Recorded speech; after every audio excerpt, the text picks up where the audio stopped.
vacances scolaires font du bien. Ralentir le rythme, on s'occupe un peu plus avec des activités créatives et on profite encore un peu de la nature avant qu'il fasse trop froid bien sûr, mais surtout les activités créatives et les jeux de société bien sûr, enfin, toutes les activités sympas à faire en intérieur avec une tasse de thé ou un chocolat chaud, du pain d'épices ou des cookies. D'ailleurs, je vous prépare actuellement un vlog d'automne que je compte vous diffuser la semaine prochaine. Si je ne dis pas de bêtises, oui. Il est en cours de montage. J'ai filmé plusieurs petits moments du quotidien, beaucoup de loisirs créatifs, ou en tout cas nos activités qu'on réalise depuis à peu près un mois. Et voilà, il y aura aussi un unboxing, des petites choses sympathiques, voilà. En gros, tout ce qu'on fait en ce moment avec l'automne qui est là et les activités qui changent forcément un petit peu. Alors, pour cette première semaine du mois de novembre, on va parler de la noix de muscade. Alors, la noix de muscade a une grande chaleur et un bon mélange dans ses forces. Et quand un homme mange la noix muscade, cela ouvre son cœur, nettoie son esprit et lui donne une bonne intelligence. La pensée d'Hildegarde. La noix muscade lutte contre les troubles digestifs, les nausées, les problèmes intestinaux ou gastriques, les gaz et les rhumatismes.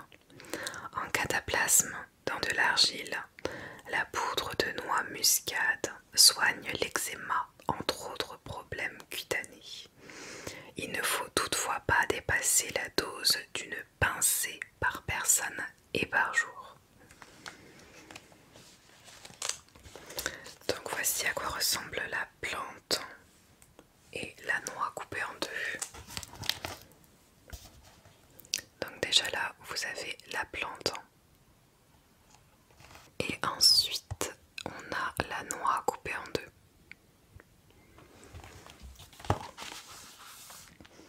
C'est à ça qu'elle ressemble la mienne, puisque j'en ai une entière que je viens râper au-dessus de la purée par exemple, ou quand j'en ai besoin dans certains plats, la quiche, ce genre de choses. Du coup, il y a vraiment de très jolis dessins à l'intérieur de la noix. Alors, bienfait de la noix muscade. Il y a bien marqué la noix muscade et pas la noix de muscade. Pour bien dormir, mettez une pincée de poudre de noix muscade au fond d'une tasse. Couvrez d'eau chaude, ajoutez une cuillerée à café d'eau de fleurs d'oranger et prenez ce mélange avant de vous coucher. Pour mieux digérer, ajoutez une pincée de noix muscade râpée ou de noix muscade en poudre à une infusion de menthe poivrée ou de fenouil et consommez en fin de repas.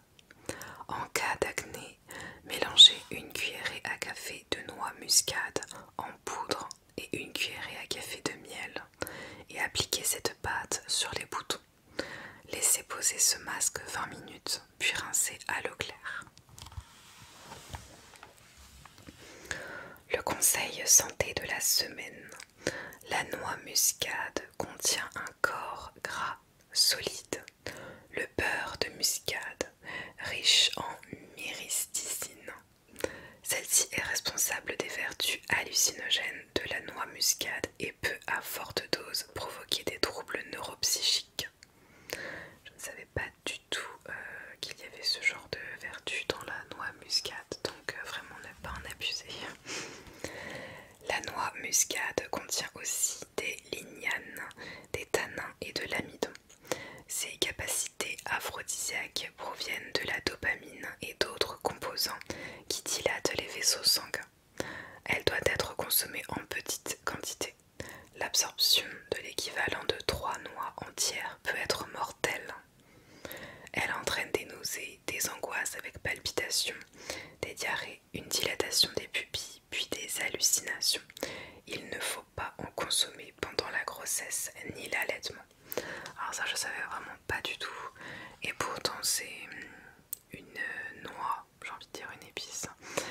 C'est un assaisonnement qu'on va utiliser assez facilement en cuisine, mais c'est vrai que ça on le sait pas du tout.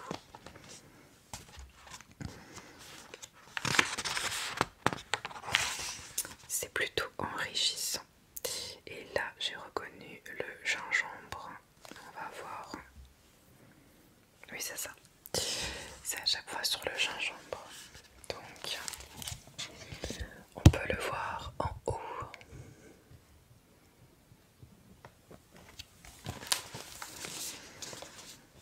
C'est une racine que j'utilise avec du citron pour faire des décoctions, surtout dans la période un peu plus froide, quand j'ai besoin de, quand je sens que je commence à tomber malade et que ça va pas trop. En général à l'approche des vacances, quand je sais que je vais pouvoir ralentir le rythme, en général il y a tout le corps qui lâche.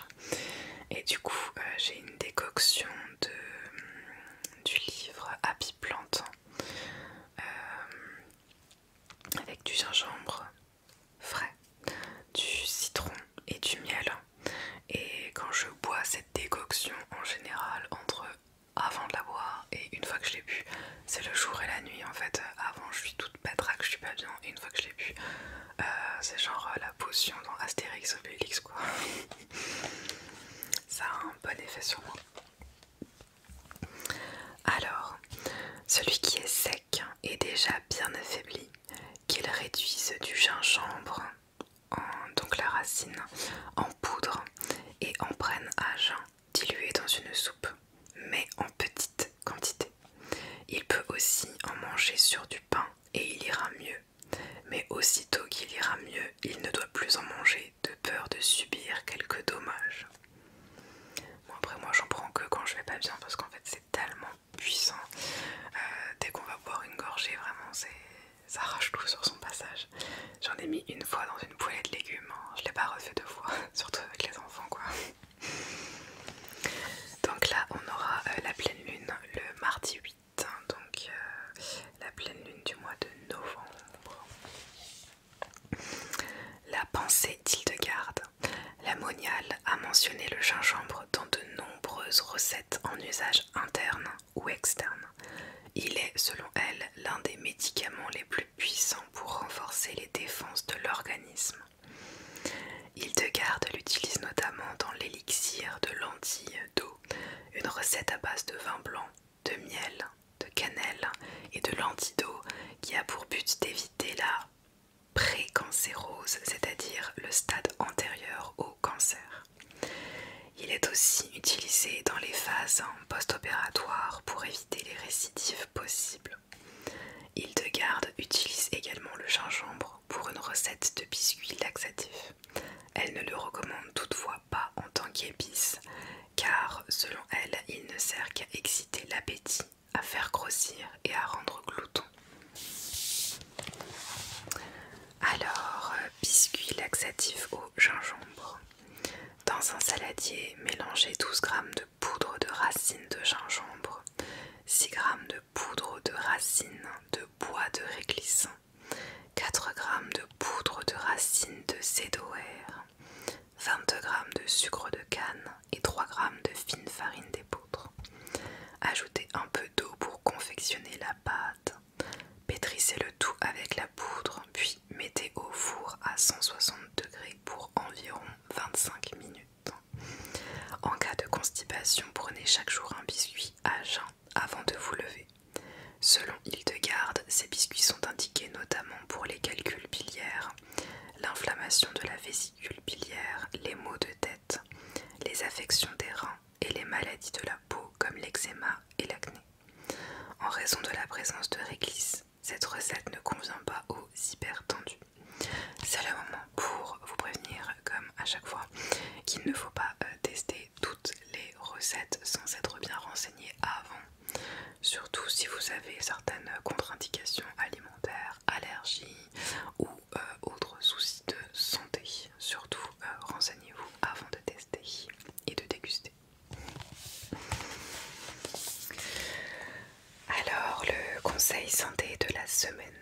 gingembre entre dans la composition du lait d'or ou golden milk, une boisson traditionnelle ayurvédique aussi délicieuse que revigorante.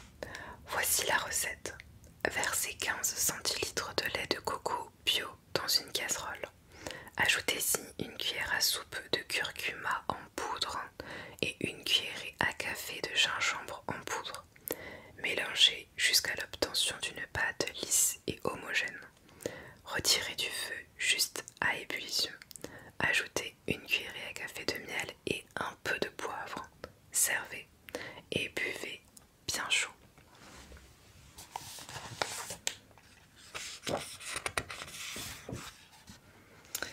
Semaine suivante. De quoi on va parler? De l'or. Donc la dernière fois, je crois que c'était la dernière fois pour le mois d'octobre, on avait parlé de l'argent. Oui, c'est ça. On parlait de l'argent le mois dernier. Et bien là, nous allons parler de l'or. Donc c'est simplement une pépite d'or qui est dessinée. Alors la personne qui est percluse de gouttes prendra de l'or, le fera cuire de manière qu'il ne reste plus aucune impureté, mais de manière aussi qu'il ne laisse rien échapper. Puis elle le réduira en poudre, c'est-à-dire qu'elle le moudra.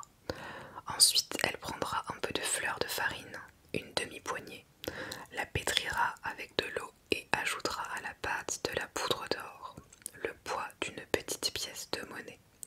Elle mangera cela à jeun le matin. De même, elle fera cuire le second jour avec de la farine et la même quantité d'or moulu, un gâteau qu'elle mangera à jeun ce jour-là.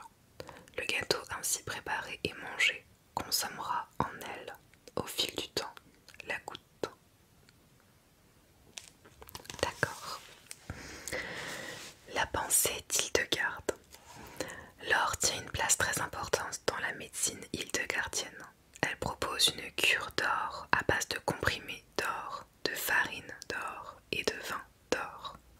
Le vin d'or, vin réchauffé par de l'or chauffé, est recommandé contre les rhumatismes et la goutte.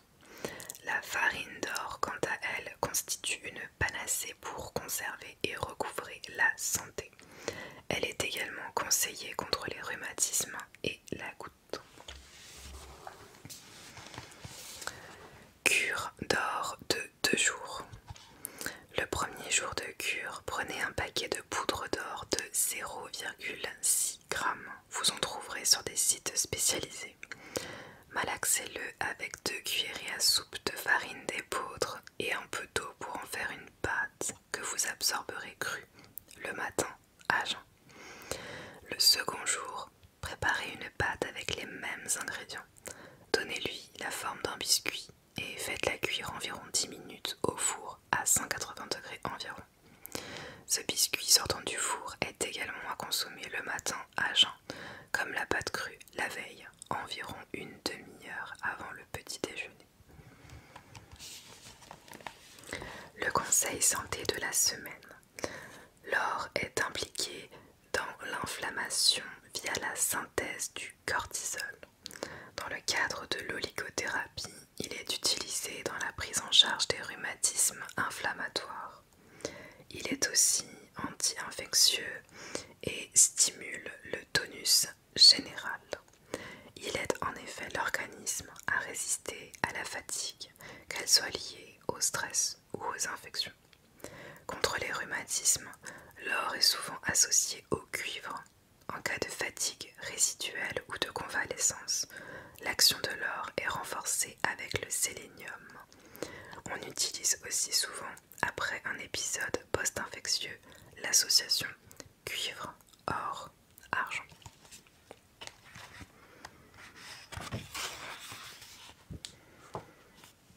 Ensuite, on va parler d'une plante. Et ensuite, on sera déjà dans les pages de décembre.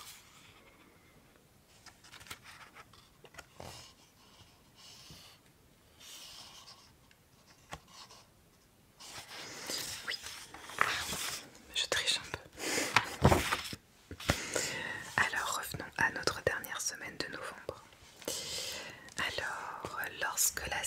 sens de l'âme de l'homme ne détecte en lui aucune espèce de tristesse, aucune difficulté ni aucun mal. Alors le cœur de cet homme s'ouvre à la joie comme les fleurs s'ouvrent sous l'effet de la chaleur du soleil. Bien vite, son foie accueille cette joie, la conserve en lui, comme l'estomac conserve en lui la nourriture. Et donc cette semaine, nous allons parler du millepertuis.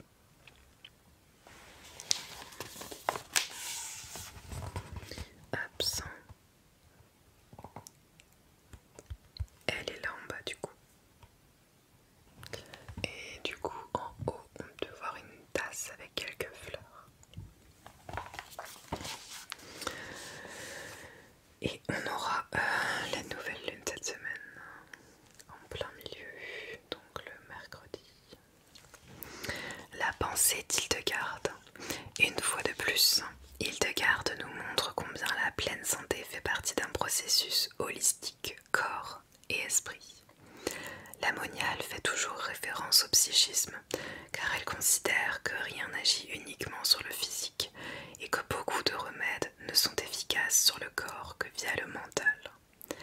Parmi ces remèdes les plus efficaces pour réduire la mélancolie, on retiendra la consommation d'épeautre, l'aliment de la joie numéro 1 pour la moniale, ainsi que la consommation régulière de fenouil sous toutes ses formes, et de 5 biscuits de la joie par jour, 3 pour les enfants.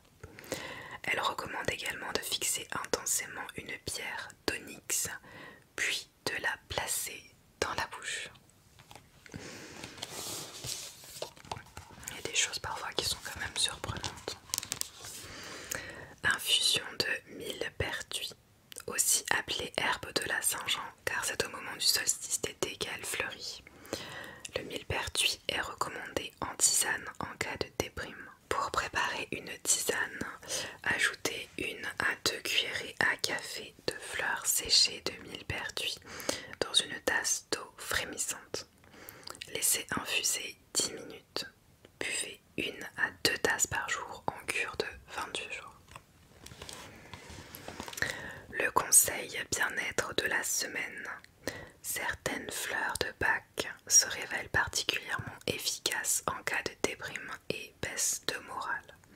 Il s'agit notamment de l'ajonc qui aide à ne pas se résoudre à la fatalité, du châtaignier pour sortir du tunnel et revoir la lumière, de la dame d'11 heures qui aide au réconfort et à la consolation, mais aussi de l'églantine pour retrouver l'intérêt des choses simples, de la gentiane qui favorise le retour à l'optimisme, ou encore de la moutarde pour ne pas sombrer dans le blues.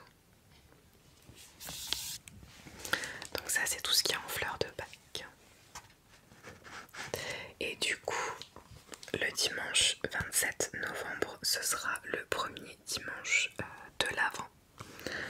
Donc ce week-end-là, je sais déjà qu'on ira en randonnée pour ramasser quelques branches de sapin, puisque dans mon village d'enfance, ils prennent quelques sapins pour la déco du village et ils enlèvent toujours les branches les plus basses du tronc et ils les laissent sur un tas au bord de la forêt. Et du coup on peut se servir et on prend une branche ou deux, comme elles sont assez grandes, et du coup moi je les découpe et j'arrive à garnir la base de ma couronne et ensuite on ajoute des petites décos. Comme ça il y a une belle odeur de sapin à la maison. Notre sapin est faux. Il a plus de 10 ans et on va le garder encore longtemps.